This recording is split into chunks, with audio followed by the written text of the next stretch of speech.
जय हिंद दोस्तों, आप सभी का स्वागत है हमारे YouTube channel BK science research centre में। दोस्तों, आज विद्युत धारा यानी इलेक्ट्रिक करंट चैप्टर के अंतर्गत एक टॉपिक होता है जिसे ओम का नियम कहते हैं। और दोस्तों, इस वीडियो में ओम के नियम को मक्खन करने वाले हैं। म से मक्खन, ख से खत्म। आप लोग अगर बढ़िया से इस वीडियो को देख लेते हैं और गहराई से समझ लेते हैं तो दिमाग से ये टॉपिक निकलने वाला नहीं है, इनपुट हो जाएगा, निकल भी नहीं करेगा। इसलिए आप लोग ध्यान से इस वीडियो में समझिए। ओम का नियम बहुत ही एग्जाम के पॉइंट व्यू से इम्पोर्टेंट है, 10th क्लास के लिए भी और 12th क्लास के लिए भी। तो आइए समय बिना विलंब किए हम अपने टॉपिक पर चलते हैं। दोस्तों, ये देखिए ओम का नियम। तो दोस्तों, नहीं कहा जाता है कि मान लीजिए कि हम साइंस में कोई नियम देंगे तो बिट्टू का नियम होगा, आप दीजिएगा तो आपका नियम होगा, अगर अदर कोई व्यक्ति देगा तो उसका नियम होगा।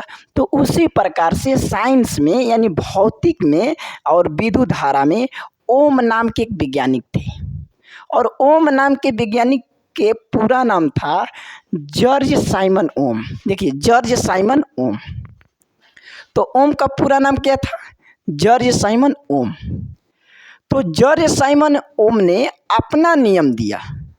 तो जॉर्ज साइमन ओम के नियम को बताने से पहले उसके बेसिक को थोड़ा बता लेते हैं, यानी विभव को बता लेते हैं। दोस्तों, तो हम चालक तार लिए हैं। ये देखिए चालक तार है, ये आप लोग जानते हैं, ये रड है, ये छड़ है, लेकिन इसमें लाइन मारता है कि नहीं? इधर इधर से जोड़ देंगे, इधर टच करेंगे तब झनका के फेंक देगा, लाइन मारेगा। ये हम लोग का चालक तार है।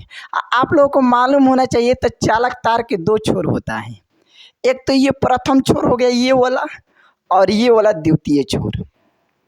और चालक तार के दो विभव होता है, एक निम्न विभव होता है और एक उच्च विभव होता है। तो विद्युत धारा का प्रवाह हमेशा उच्च विभव से निम्न विभव की ओर जाता है। ठीक उसी प्रकार जिस तरीक़ा से पानी का प्रवाह होता है, देखिएगा ना, जहाँ ऊंच जगह रहेगा ना तो वहाँ का पानी नीचे व ससुरा डगर रहेगा। ऊंच सतह के पानी निम्न सतह की ओर डगरता है। तो ठीक पानी के प्रवाह की जैसा ही विद्युत धारा का प्रवाह होती है, यानी हमेशा विद्युत धारा का प्रवाह उच्च विभव से निम्न विभव की ओर होती है। ये दोस्तों बात क्लियर हो गया। और दो विभव के बीच में जो अंतर मिलती हैं उसी को विभवांतर कहते हैं।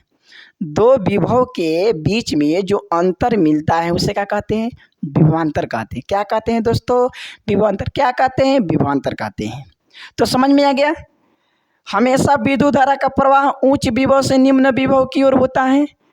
पानी के जैसा उच्च सतह से निम्न सतह की ओर पनिया डगर जाता। पुल देखे हैं ना, तो पुलिया के जो ये बनाया रहता है, ये सीमेंटवा वाला छलकाऊ टाइप का, तो क्या है? उच्च विभव है। अब नीचवा डगर रहे, नीचवा जा रहे नहरिया में, वो क्या है? निम्न विभव है, निम्न सतह मान सकते हैं।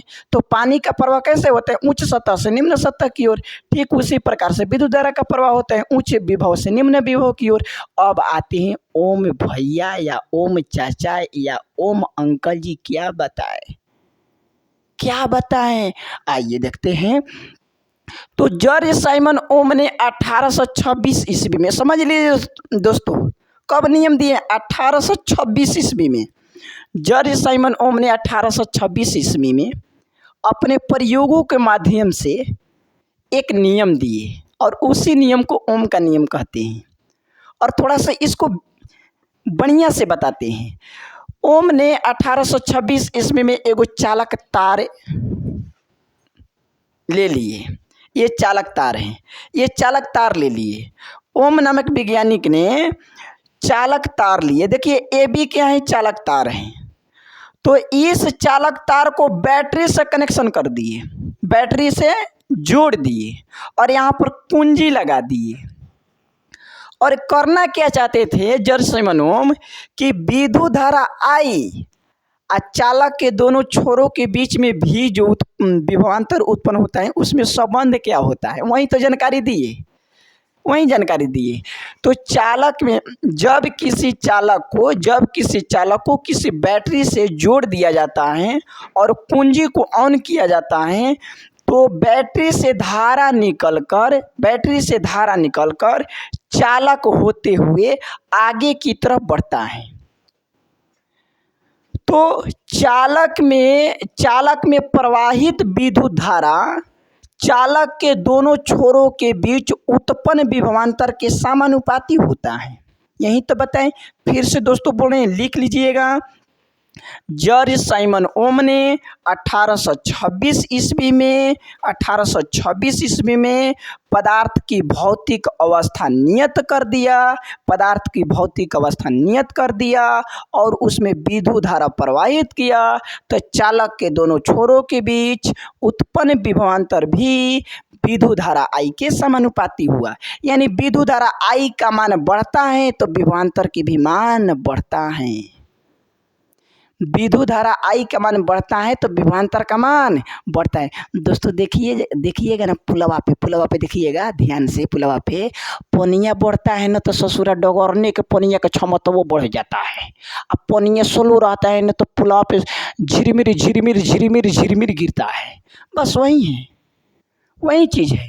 तो भौतिक अवस्थाएं क्या हैं?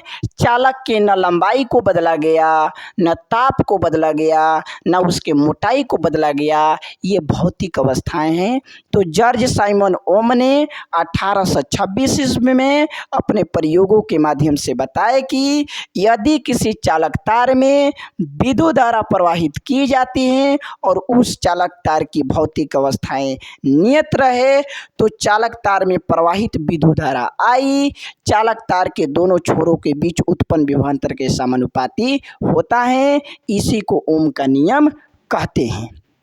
एक बार फिर से दोस्तों, यदि किसी चालक तार के भौतिक अवस्थाएं नियत कर दिया जाए, ताप, लंबाई, अनुप्रस्थ काट का क्षेत्रफल, तो चालक में प्रवाहित विद्युत धारा I चालक के दोनों छोरों के बीच उत्पन्न विभवांतर V के समानुपाती होता है। देखिए दोस्तों, यहाँ पर बैटरी है, यहाँ पर कुंजी है और कुंजी को मैं ऑन कर देता हूँ। कुंजी अब ऑन हो गया और विद्युत धारा I निकल कर जा रहा है। ए बी क्या है? चालक हैं। तो क्या बताएं कि V समानुपाती I।